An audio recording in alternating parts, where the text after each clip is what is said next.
सहारनपुर में भ्रष्टाचार निवारण संगठन की टीम ने हकीकत नगर स्थित मंडलीय कमांडेंट होमगार्ड कार्यालय में तैनात बाबू को 1.5 लाख रुपए रिश्वत के लेते रंगे हाथों पकड़ लिया है।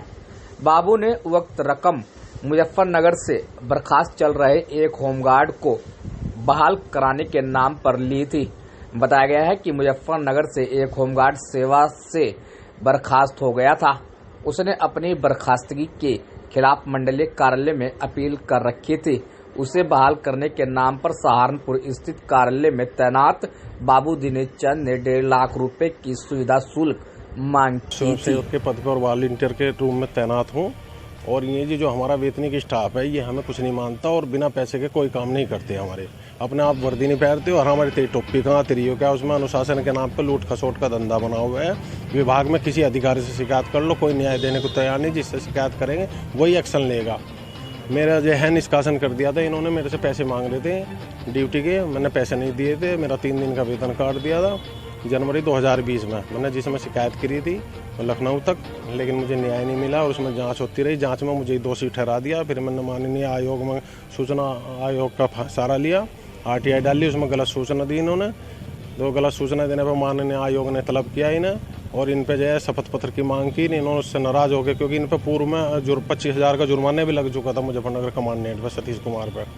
तो उन्होंने मेरे पर नाराज हो के मेरे पर नोटिस दिया। मेरी फायर ब्रिगेड में इमरजेंसी ड्यूटी चल रही थी उसमें 16 तारीख में, और नोटिस दे के कहने लगे तुमने जो है बिना वर्दी के उपस्थित हुआ तो माननीय आयोग के यह अनुशासनहीन था, इससे विभाग की छवि धूमिल हुई।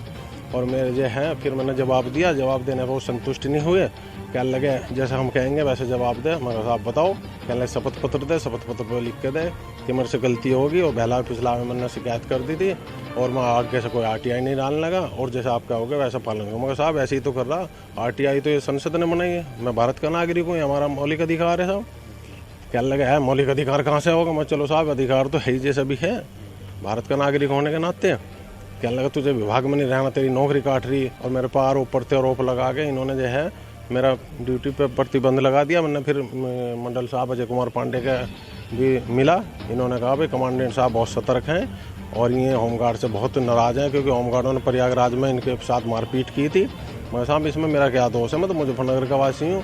बोला तू ज़्यादा बोलता है इसलिए तो तेरा तालमेल नहीं खाता।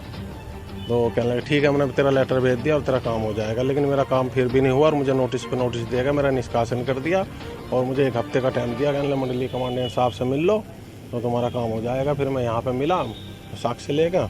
मंडलीय कमांडेंट साहब ने कहा ठीक है तुम्हारे साक्ष्य तो ठीक है, हम इसमें देखते हैं और काम हो जाएगा, आगे से मत करना, लिख कर दे देना। मगर ठीक है साहब लिख कर तो दे दिया, फिर दे दूँ हम। फिर कहने लगे वो दिनेश चंद बाबू इनसे मिल लेना, जैसे कहेंगे हो जाएगा। फिर मैं इनसे मिला। इन्होंने कहा भाई साहब 2 लाख रुपए मांग रहे, इससे कम नहीं होने का। मैंने कहा साहब मैं तो गरीब आदमी, मुझे 70,000 रुपये मिला, मैं तो डेली बेसिस का आदमी। बोले इससे मतलब नहीं, 70,000 रुपये ना मिलते, पढ़े लिखे को नहीं मिल रहे हैं, BTEC करे हुए और तुम होमगार्ड हो। तो मैं साहब मेरा दोस्त तो बताओ, मेरा ही पैसा कट गया और मुझे सस्पेंड कर दिया, मेरा क्या दोष है। बोला दोस्त तुझे पता होगा, उन्हें पता होगा, हमें नहीं पता, जैसे हमें तो आदेश हुआ। तो फिर मैंने जो है 1.5 लाख रुपये की व्यवस्था करी मजबूरी में और लेकर जाए मैं आज एंटी करप्शन से मिला। एंटी करप्शन ने जो इसमें एक्शन लिया और ये जो है दिनेश चंद बाबू मौके पर पकड़े गए। दिनेश चंद बाबू कहाँ से गिरफ्तार किया गया? ये ऑफिस से किया, मंडलीय कमांडेंट ऑफिस में ये बाबू हैं। क्या लग रहा है आपको, इन्हीं का हाथ है या ऊपर के किसी अधिकारी का? नहीं ये तो सब मिले हुए हैं जी, ये तो सब मिले हुए, कोई सुनवाई नहीं हमारी। कौन कौन है नाम बता? ये अजय कुमार पांडे हैं यहाँ पे जो कमांडेंट, ये वो हैं क्या नाम उनका, ये मुजफ्फरनगर विजय कुमार कमांडेंट, ये मुजफ्फरनगर में रहे और मुजफ्फरनगर कमांडेंट है। उनकी तो वीडियो वायरल हो रही है दिन प्रतिदिन, लेकिन कोई एक्शन लेने को तैयार नहीं, ना उन्हें कोई चेक करता, ना उनकी ड्यूटी चेक करे, ना उनका कोई टर्न आउट। सारे नियम कानून हमारे ऊपर है और हमारा शोषण है। अभी क्या चाहते हैं? मैं तो न्याय चाहता हूँ, इनके ऊपर कार्रवाई करे सरकार। हमारी सरकार भ्रष्ट मुक्त का वादा किया था और वो मैं आज उसमें देख रहा हूँ कि वास्तव में सरकार का जो है जो कहा था सरकार ने उस पर एक्शन हो रहा है।